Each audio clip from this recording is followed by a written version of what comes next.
Bom dia, boa tarde, boa noite.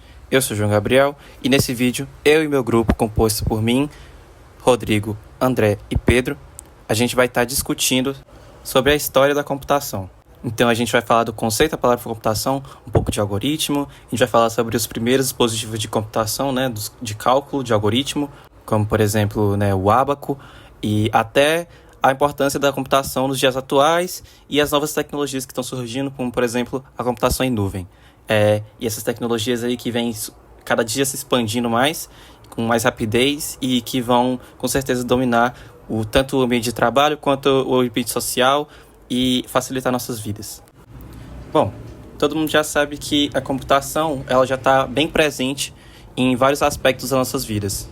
Por exemplo, no comércio, quando a gente vai fazer uma compra online na internet, ou na hora de efetuar um pagamento, que a gente vai acessar o nosso aplicativo do banco online.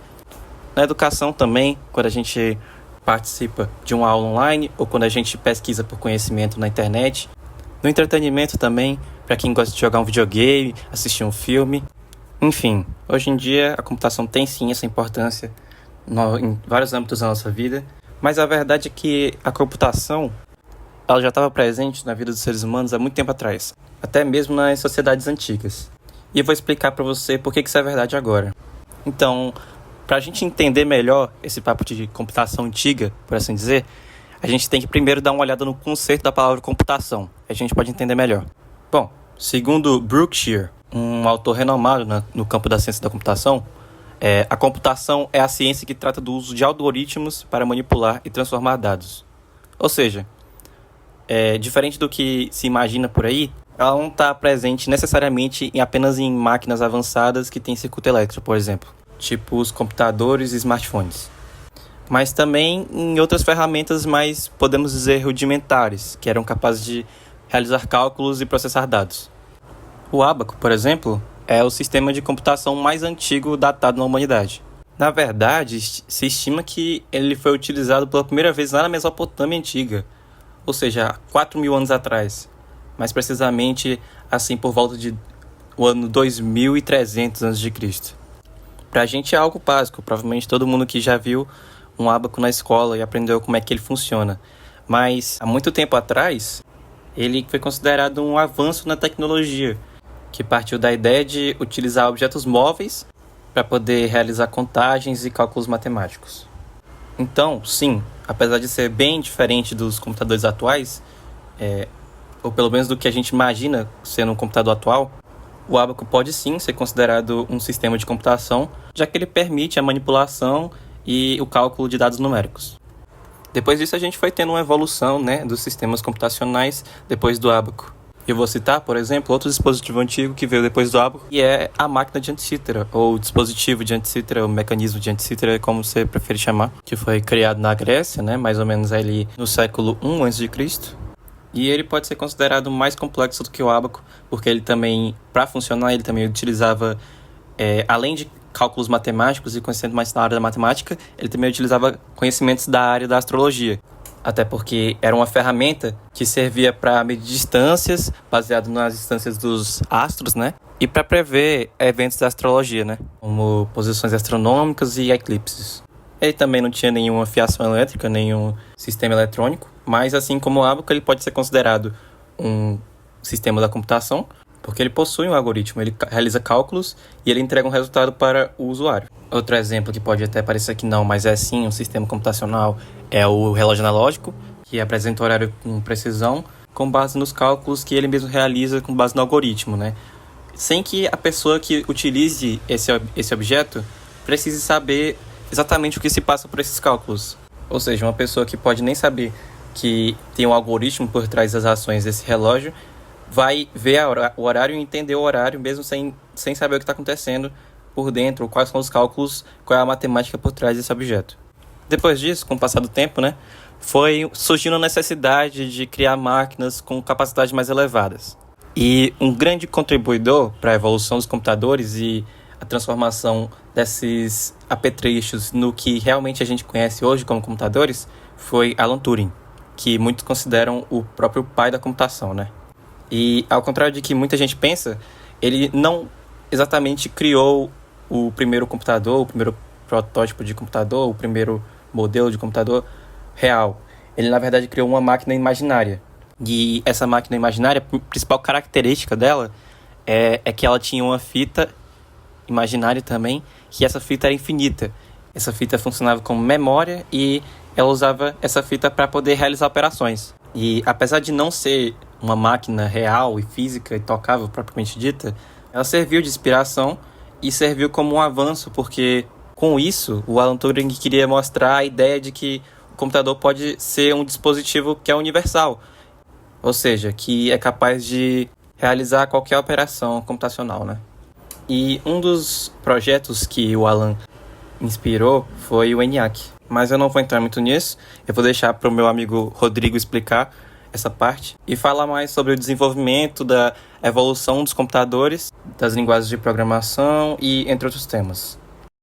Boa tarde. Hoje eu estou aqui para falar com vocês sobre os avanços na programação e na linguagem de programação.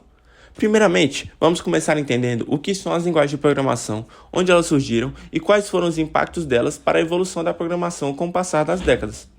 É possível dizer que as linguagens de programação são a base digital do que vivemos hoje, ou seja, toda ação que você exerce na internet, como enviar e receber e-mails ou as pesquisas periódicas feitas nos navegadores. Mas como elas surgiram? Qual foi a primeira linguagem de programação? Quem foi o idealizador dela? É o que veremos agora. A primeira linguagem de programação foi inventada em 1843 por Ada Lovelace, mas como sabemos, em 1843 ainda não haviam computadores, então ela escreveu o primeiro algoritmo para a máquina de diferenças de Charlie Babbage, que estabeleceu as bases para todas as linguagens de programação. Após a criação de Ada Lovelace, a história da ciência da computação foi marcada por vários outros marcos importantes, como o de Grace Hopper, em 1952, que foi responsável por criar o primeiro compilador para a linguagem A0, e em 1958 ela criou a linguagem chamada de Flowmatic, que logo foi utilizada como grande inspiração para a criação da linguagem COBOL, que teve e ainda tem uma grande influência na área de tecnologia. Esses foram dois dos grandes marcos iniciais do desenvolvimento das linguagens de programação, que originaram as inúmeras linguagens que conhecemos hoje, como a própria Flowmatic, a COBOL, a Assembly, a C, a C++, a Java, JavaScript, C Sharp e por aí vai. Com o desenvolvimento de novas linguagens e com a criação de novos mecanismos, conforme o avanço da programação e da tecnologia, foi possível facilitar os processos de entendimento das codificações e a especialização das linguagens para cada tipo de atividade ou empresa, como, por exemplo, a preferência da Apple pelo Objective-C, durante os seus primeiros dias. Com isso, há linguagens que são as mais utilizadas entre os programadores e as empresas para desenvolver as suas atividades, estando entre elas a JavaScript, a CQL, a Java, a HTML ou CSS e a .NET/C Sharp. Para finalizar, a história do avanço da programação e das linguagens de programação é fascinante, pois tudo se desenvolveu por conta de um algoritmo criado em meados do século XIX e que abriu o caminho para a sociedade que vivemos hoje, repleta de automações e tecnologias desenvolvidas pelas próprias linguagens de programação. Agora vamos falar sobre a evolução do hardware e da arquitetura de computadores. Antes de falarmos sobre as gerações de computadores e quais foram as evoluções de cada uma, precisamos falar sobre os primórdios da computação. É sabido que os computadores começaram a efetivamente aparecer na década de 40. Porém, se formos levar em conta o termo computar, que significa calcular, a sua história começa bem antes disso. Dito isso, uma das primeiras máquinas de computar foi o ábaco, um instrumento chinês que surgiu no século V a.C. Mas disso vocês já sabem, porque o João Gabriel já mencionou isso antes para vocês. Além de também ter falado dos outros grandes marcos dos primórdios da computação. Então, vamos falar sobre o início das máquinas computacionais. Podemos falar sobre o computador, tal qual conhecemos hoje. Porém, como sabemos, o computador não surgiu do modo que conhecemos hoje.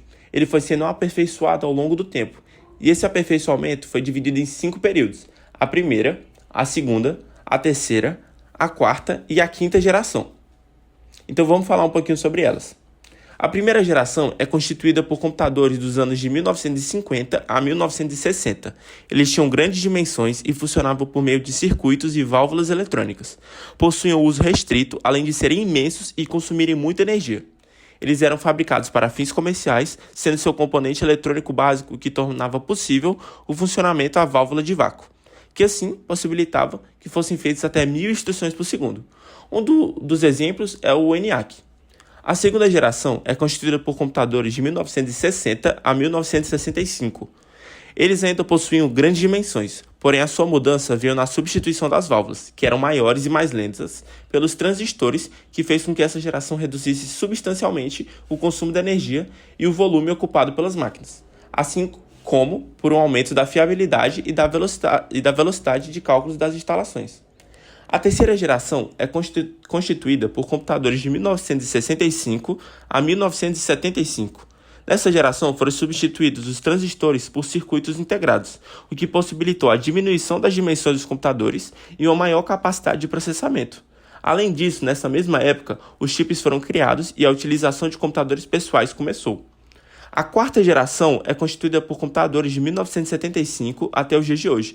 Com o desenvolvimento da tecnologia da informação, os computadores diminuem de tamanho, aumentam a velocidade e a capacidade de processamento de dados.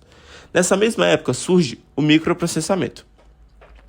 O aparecimento do microcomputador permitiu que a informática se popularizasse, o que fez com que chegasse a todos os cantos do mundo e se tornasse necessária para a grande quantidade de atividades humanas, passando a fazer parte de nossas vidas. Esta etapa caracteriza-se principalmente pela especialização das aplicações da informática, o tratamento eletrônico da imagem, as bases de dados, a inteligência artificial e por muitos outros marcos. A quinta geração é formada pelos supercomputadores, utilizados por grandes corporações como a NASA e as indústrias japonesas. O conceito das máquinas da quinta geração baseia-se em quatro elementos fundamentais: o módulo de resolução de problemas, o dispositivo de gestão das bases de conhecimentos, uma fase intermédia de linguagem natural e, finalmente, um módulo de programação. Primeiramente, vou falar sobre algo que nós utilizamos bastante, é praticamente impossível de se viver sem, que é a internet. Segundo a pesquisa global do Data Reportal, cerca de 66,3% de pessoas no mundo têm acesso à internet, o que corresponde a cerca de 5,32 bilhões de pessoas no mundo. No Brasil, os números também são bem parecidos, com cerca de 66,2% dos brasileiros que estão conectados, por assim dizer. Porém, o que pouquíssimos indivíduos sabem é como a internet surgiu.